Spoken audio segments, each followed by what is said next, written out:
Roene Vreet wie Daan bij u te gast. Daan, de altijd aparte Nederlander. Hij is een nijtalent uit Ljouwert en wij denken dat er landelijk terugbrekkers wil. €100 dat Daan terugbrekkers wil.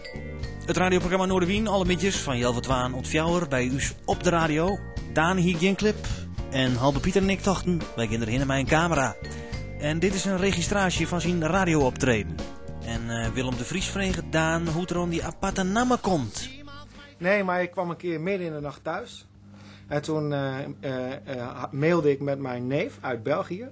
En die stuurde ik een liedje. En hij zei, goh, dat is leuk. En hij heeft een internetradiostation. En hij zei, ik wil dit wel op mijn radio hebben. Ik zei, nou, dat is goed. En toen zei hij, wat is dan jouw artiestennaam? Toen zei ik, artiestennaam? Dat heb ik niet. En toen zei hij, nou ja, dat is niet goed. En toen zei ik, de altijd aparte Nederlander. Want wij zitten altijd een beetje met Belgen en Nederlanders te grappen.